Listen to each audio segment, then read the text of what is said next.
Hi there, Simon from simonwoods.com here, and California today, Californian Cabernet to be precise. I've got 5 of them, and ranging quite a bit in price. We've got, I think the cheapest one's about £9, most expensive one's 33.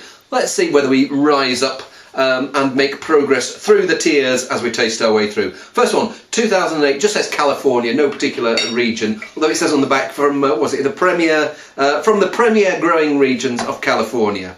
Stick my nose in there and it's got what I call strained fruit, ever so slightly jammy, black currants, blackberries, those baked on bits that you get around the edge of a crumble. Feels a bit forced, a bit slightly artificial, doesn't smell like it's going to be great. It's okay, it's what I call pippy berry jam. Just feels that little bit confected. I mean, I think a lot of people would enjoy having one glass of that, but it's just got this slightly artificial edge, a bit of vanilla there. Not great. Hey, made by the Delicato company, who also make this next one. First press Napa Valley Cabernet Sauvignon. Let's see whether this is a step up. 2007, and all these next 4 are all Napa Valley. Premium region for Cabernet Sauvignon in California. Well, you look at some of the stuff from Sonoma, you look at Ridges Montebello. They're not from Napa. They're pretty good. Okay, give it a whirl. And it's a lot more subtle. If I have a problem with it, it's got this slight whiff of volatility. Not just that edge of, not quite turning to vinegar, but just that little hint of something that's maybe gone slightly wobbly during winemaking. It doesn't smell as confected as the Stone Barn did. A bit of plum, and it's fresher black currants here, not quite that jammy baked edge. Ugh. I'm going to pick it apart. Problems I have with it. It feels like the oak's a bit bolted on. I don't know whether how much of it has been in what ages of oak, but it feels like there's a fresh bit and there's an oaked bit, and the bit that's been in oak hasn't been in oak for long enough. I'd almost have rather seen it all in oak, old oak, for a longer period, old big oak, because you've got these 2 slightly disjointed bit, this fresh black curranty plummy bit, but then quite a hard tannic edge, and I don't know whether that's coming from the oak tannins or whether it's fruit tannins. Not all that successful. Give it another whirl. No, I mean the flavours I get, volatility and tannin. Not a very nice combination. Hey, let's try the next one up. Rutherford Ranch Cabernet Sauvignon from Napa Valley, 2007, as was the one before. Smells like a lighter but a more confident wine than the first press.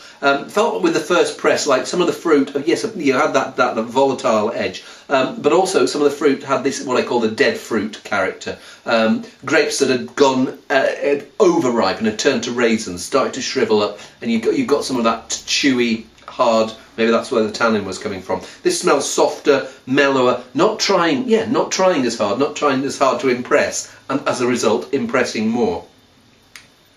Yeah, there's a slightly dusty, earthy bit of cocoa, and yeah, dusty plums. A bit of leather, a bit of licorice, yeah, and this dusty, juicy, plummy character. It's got a little bit of that dead grape character. Something's gone ever so slightly overripe there, but in general, it's a much more confident, gentler, but as a result, more impressive wine. Vanilla coming through on the finish, maybe not. That's not a great note. I'd have preferred something that I don't know whether they've aged. You aged something in American oak here just to give it that sweeter, rounder character. But fair enough wine. That's what I call that. 16 quid though. Too expensive? Maybe you should expect a bit more for that. Final 2. Frog's Leap. I think Frog's Leap are one of the more entertaining wineries. Don't know if you can see that cork.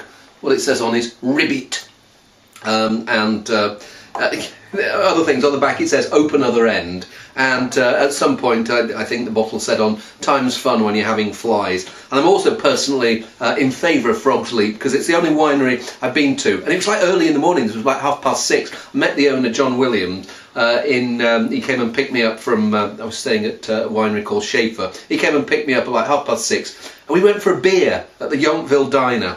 And he had this big old pickup truck, and he had a shrine to Jerry Garcia on the dashboard. Mad as a bunch of frogs, but makes tasty, refined, restrained wine. Not sure if he's biodynamic. I think he is. Not him personally, but you know what I mean. So 2007. And the difference between these two, they're probably as intense in flavour, but this just seems to have much more layers, much more going on. And it doesn't feel like there's any force being used here. It just feels like the wine has been allowed to be. It smells, it's fragrant, it's got this gentle, soft, juicy, plummy character. It's got an oily, olive-like, a Mediterranean feel to it. There's you can feel the warmth in the air. There's the dustiness of the soils coming through too. And it's got this lovely, dusty, classic Cabernet, ever so slightly green note, which a lot of people in California are afraid of. They're afraid of having that refreshing green character. But I think for me it works really nicely here. It feels young, tight, it feels like it's got far more development to do. But this pure cassis edge, enlivened by this herbal rather than herbaceous character. And subtle, long, hint of tobacco maybe, fresh tobacco. Tasty. I'm going to have another taste. By far the best of the four I've had so far. Let's see if Cafaro can beat it or emulate it. It's 2005, Cafaro 2005, Family Vineyard Cabernet. I pulled the cork on this earlier. It had a load of sludge around, so I decanted it so I didn't get a mouthful here. So it's probably had a bit more time than the others to open up. So, and it's 2 years older, so I'm expecting something.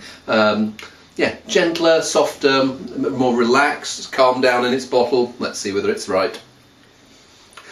It's a much fuller bodied wine. Well, it feels like it's going to be fuller, thicker than the Frog's Leap. It feels like maybe they've done a bit of that overpressing and got some of the, they've got all the good bits, but they've got maybe some of the nasties in there as well. Not actively nasty, but feels like maybe they just overworked their grape skins a bit, because there's this what I call the skinny edge, damson skins, blackcurrant skins. It doesn't feel like it's got quite that overripe edge that I found in the first drop, first press, whatever it's called, first blob. But yeah, definitely dark, a slight roasted hint here as well. Big wine. Big, quite chewy, very ripe, not going to too overripe. I think it's about 14 and a bit alcohol. Yeah, it's on this damson plum skin, blackberries. Maybe not the refinement of the Frog's Leap.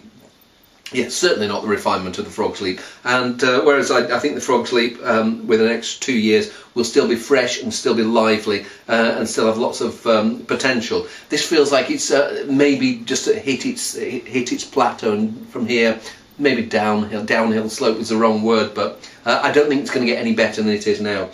And yeah, just that oily, rich plum cassis. It's got those characters, but maybe it's got almost like too much of them. Wines with too much flavour, and it's like anything. Concerts with too much noise.